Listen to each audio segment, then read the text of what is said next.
اعوذ باللہ من الشیطان الرجیم بسم اللہ الرحمن الرحیم۔ قرآن مجید میں جو مدنی صورتوں کا یہ سب سے بڑا گلدستہ ہے، اس کے ہم 4 جوڑے پڑھ چکے ہیں، 3 جوڑے، سورہ حدید اور سورہ مجادلہ، پھر سورہ حشر اور سورہ ممتحنہ، پھر مرکزی جوڑا سورہ صف اور سورہ جمعہ۔ سورہ صف میں میں نے ایک بات کہی تھی کہ بعد میں جائزہ لے لیں گے، اگر تو ایمان حقیقی اور جہاد فی سبیل اللہ کا راستہ انسان اختیار کرے، وہ تجارت جو اللہ نے بتائی ہے، هل ادلکم علی تجارت تنجیکم من عذاب علیم، اس کا کیا حل ہے، کیا تجارت ہے؟ تؤمنون باللہ ورسولہ وتجاہدون فی سبیل اللہ باموالکم وانفسکم، یہ اگر کرتے ہو تو عذاب علیم سے بھی چھٹکارا ہے، تمہارے گناہ بھی معاف کر دیے جائیں گے، جنتوں میں داخل کیے جاؤ گے، مساکن طیبۃ فی جنات عدن دیے جاؤ گے۔ ایک خاص حد تک تمہارے ایمان اور عمل صالح کی جب ہم جانچ پرکھ کر لیں گے اور ثابت ہو گئے کہ تم نے حق ادا کر دیا، تو دنیا میں نصرت بھی آئے گی، فتح بھی ملے گی، اور سب سے بڑی بات یہ کہ تم اللہ کے مددگار قرار پاؤ گے۔ نہیں کرتے ہو اور ایمان کے دعوے ہیں اور اللہ سے محبت کے اور رسول سے عشق کے، تو کبر مقتا عند اللہ ان تقولوا ما لا تفعلون، اللہ تعالیٰ کی بیزاری شدید ہوتی چلی جا رہی ہے تمہارے اس طرز عمل پر، اور آگ سے چھٹکارا پانے کا خیال تمہارا خود ساختہ خیال ہے، امید موہوم ہے، اس لیے کہ کلام جو ہے یہ محمل کلام نہیں ہے۔ هل ادلکم علی تجارت تنجیکم من عذاب علیم، وہ تجارت تمہیں بتائی جائے جو عذاب علیم سے چھٹکارا دلا دے، وہ نہیں کرتے ہو اور چھٹکارا ہو گیا تو پھر یہ کلام غلط ثابت ہو گیا، پھر یہ کلام محمل ہے، بے معنی ہے۔ کرتے ہو تو سب کچھ ہے، اس کو کہتے ہیں ہماری فزیولوجی میں آل اور نن لا، وہ چیز ہوگی تو پوری ہوگی، نہیں ہوگی تو زیرو ہو جائے گی، پرسنٹیج نہیں ہے بیچ میں۔ مسلز کے بارے میں، یہ والنٹری مسلز جو ہوتے ہیں، ان کی کنٹریکشن جو ہوتی ہے آل اور نن، اگر تو سٹیمولس پورا مل جائے گا تو پوری کنٹریکشن ہوگی، اور اگر وہ سٹیمولس جو ہے کم ہے تو بالکل نہیں ہلے گا وہ، یہ نہیں کہ وہ درمیان میں، آل اور نن لا۔ اچھا، اس کے لیے جو آدمی چاہیے کیسے ٹرین کرنا، کیسے تیار کرنا، وہ سورہ جمعہ۔ اب یہ جو دوسرا، بلکہ کہنا چاہیے کہ جو چوتھا جوڑا آ رہا ہے، اس میں ایک تو ترتیب آپ الٹی دیکھ رہے ہیں، پہلے آ رہی ہے وہ سورت جس میں کہ تسبیح کا ذکر نہیں ہے، بعد میں آئے گی سورہ تغابن جس میں تسبیح کا ذکر ہے۔ دوسری بات یہ کہ یہاں نفاق کا تذکرہ ہے اور سورہ تغابن میں ایمان حقیقی پر جامع ترین سورت ہے۔ میں نے آپ کو پہلے ہی بتایا تھا کہ وہ مباحث، اب نفاق کی جو بحثیں آئی ہیں سورہ نساء اور سورہ توبہ کا تو اکثر حصہ اس پر مشتمل ہے، اور بھی تقریباً تمام مدنی صورتوں کے اندر وہ ذکر موجود ہے، کہیں ذرا ڈھکا چھپا ہے جیسے سورہ بقرہ میں، کہیں کھلم کھلا ہے، اعلانیہ ہے۔ اسی طریقے سے ایمان کی بحثیں تو پوری مکی قرآن میں پھیلی ہوئی ہیں، اور اس کے بلکہ اور خلاصے نکال نکال کر بہترین جو ہے مدنی قرآن میں بھی لکھ دیے گئے ہیں، آیات الآیات ہے، آیت الکرسی ہے۔ لیکن ایک خلاصہ، 11 آیتوں پر مشتمل نفاق کی حقیقت پر یہ سورہ منافقون، یہ منفی ہے، مثبت شے کیا ہے؟ ایمان۔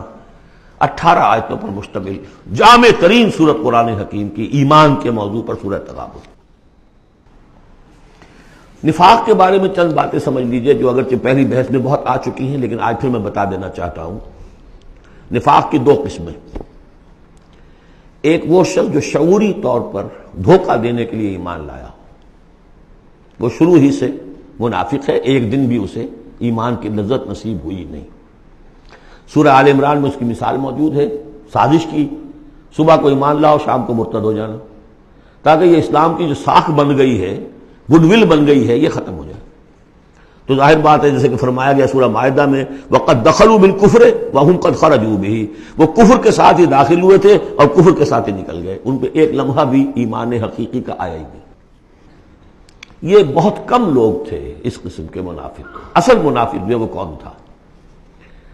دعوت آئی، دعوت نے قبول، دل نے قبول کیا، بات ٹھیک ہے، صحیح بات ہے، چلو پیش قدمی کرو، لیکن تھے کم ہمت، بزدل، تھڑ دلے، اب ظاہر بات ہے یہ دعوت تھی انقلابی دعوت، انقلابی دعوت میں تصادم کے مراحل آتے ہیں، اور وہاں جو ہے تکلیفیں، آزمائشیں، مصیبتیں، ایثار مال، بذل نفس، یہاں تک کہ وہ مرحلہ بھی آ سکتا ہے کہ نقد جان ہتھیلی پر رکھو اور میدان میں آ جاؤ۔ اب جو ذرا کمزور لوگ تھے ان کی ٹانگیں ذرا ہلنی شروع ہوئی، کپ کپی۔ پہلا مرحلہ یہ ہوا ان میں کہ انہوں نے اپنی قصور کو ماننا، ہم سے خطا ہو گئی، غلطی ہوئی۔ یہ سورہ توبہ میں پڑھ چکے ہیں، خلطوا عملا صالحا وآخر سیئا۔ اب یہ ہے کہ کسی اچھے کام بھی کر رہے ہیں، کسی کوئی برا کام بھی کر دیا، کبھی کوئی لبیک بھی کہہ دیا، کبھی کہیں کھسک گئے، لیکن اپنی غلطی مان لی کہ حضور ہم سے غلطی ہوئی، ہم کوئی جھوٹا بہانہ نہیں بناتے، آپ جو سزا چاہیں دے لیں، ہم حاضر ہیں۔ اس درجے کو کہیں گے ضعف ایمان، یہ نفاق نہیں ہے، ضعف ایمان۔ اگلا درجہ آتا ہے جب آدمی کی جو جھوٹی عزت نفس ہے، اخذت العزت بالاسم، وہ جھوٹی عزت نفس اسے کہتی کب تک مانو گے اپنی خطائیں، تو جھوٹا بہانہ کر دیا کرو، یہ تھا مسئلہ، وہ تھا مسئلہ، یوں تھا، ایسا تھا، خدا کی قسم نہیں۔ وہ تیسرا مرحلہ آئے، جھوٹا بہانہ جہاں شروع کیا نفاق شروع ہو۔ لہذا منافقین کے ضمن میں ہمیشہ آپ کذب کذب کذب اس کو دیکھیں گے۔ اگلا مرحلہ آیا، انہوں نے دیکھا کہ یہ تو اب ہماری قسم، ہم جو بہانہ بناتے تو لوگ مسکراتے ہیں، کچھ وہ سمجھتے ہیں کہ یہ جھوٹا بہانہ بنا رہا ہے، لہذا قسمیں کھا کر موقد کیا اپنی قسموں سے۔ یہ سیکنڈ سٹیج میں ٹی وی آ گئی، نفاق کی T V in second stage, جھوٹا بہانہ فرسٹ سٹیج، جھوٹی قسم سیکنڈ سٹیج۔ ایک عرصہ آتا ہے جس کے بعد اس پر بھی اعتماد لوگوں کا اٹھ جاتا ہے، تو اب ان کے اندر ایک شدید قسم کا ریئیکشن پیدا ہوتا ہے، ایمان اور اہل ایمان کی دشمنی پیدا ہو جاتی ہے، اور یہ دشمنی سب سے زیادہ ٹارگٹ کرتی ہے قائد کو۔ اس نے ہمارے لیے ساری مصیبت کھڑی کر دی، ہم آرام سے اپنے مدینے میں آباد تھے، رہ رہے تھے، یہ آ گیا، اس نے آ کر یہ سارا جو ہے معاملہ ہمارے لیے، بھائی کو بھائی سے جدا کر دیا، خاندانوں میں رفت پیدا کر دی۔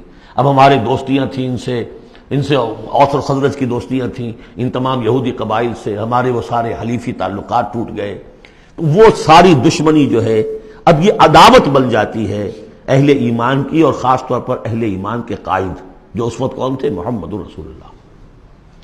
دس از دی تھرڈ سٹیج۔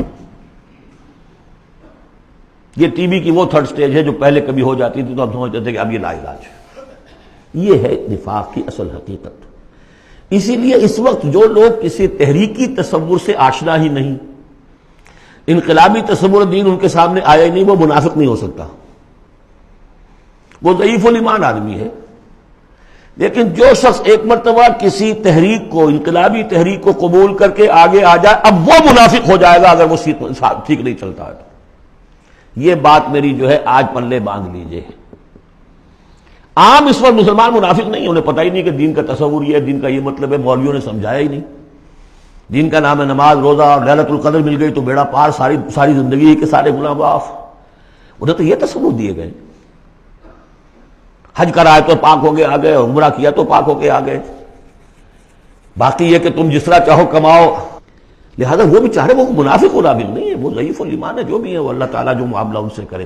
جو شخص کسی حقیقی انقلابی اسلامی تحریک سے متعلق ہو جائے، اس کو حق سمجھ کر، پھر اگر وہ پیچھے ہٹ رہا ہے اس لیے کہ قائد میں اسے کوئی چیز ایسی نظر آئی کہ یہ تو غلط کار انسان ہے، دھوکے باز انسان ہے، ٹھیک ہے، پیچھے ہٹ جانا چاہیے۔ اگر یہ طریقہ کار جو اس نے بتایا تھا یہ سے منحرف ہو گیا ہے، پیچھے ہٹ جانا چاہیے۔ جو اس نے طریقہ کار بتایا تھا اس وقت ہمیں معلوم ہوا تھا ٹھیک ہے، لیکن اب ہم سمجھتے ہیں کہ ٹھیک نہیں ہے، پیچھے ہٹ جانا چاہیے۔ یہ سب ٹھیک، اس میں نفاق نہیں ہوگا، لیکن محض اس لیے کہ اب مشقت کرنی پڑ رہی ہے، محنت کرنی پڑ رہی ہے، اپنے کیریئر پر آنچ آ رہی ہے، اپنے لیے جو ہیں اور زندگی کی لذتیں جو ہیں ان میں ہمارا گھاٹا پڑ رہا ہے، جائیے کہ کبھی امیر نے ڈانٹ دیا ہے، یہ تو ہوتا ہے جماعتوں کے اندر، ہوتا ہے، زجر بھی ہوتی ہے، توبیخ بھی ہوتی ہے۔ حضور نے یہاں تک بھی کہا کہ میرا جی چاہتا ہے کہ جو لوگ نہیں آتے فجر کی نماز میں کسی اور کو یہاں پر امام بنا کر کھڑا کر دوں اور جا کر ان کے گھروں کو آگ لگا دوں، یہ بھی تو کہا ہے محمد رسول اللہ صلی اللہ علیہ وسلم۔ تو بہرحال اس وجہ سے اگر کوئی پیچھے ہٹا تو وہ اس پروسیس میں آ جائے گا، اس کو اچھی طرح سمجھ لینا چاہیے۔ صدق اللہ العظیم.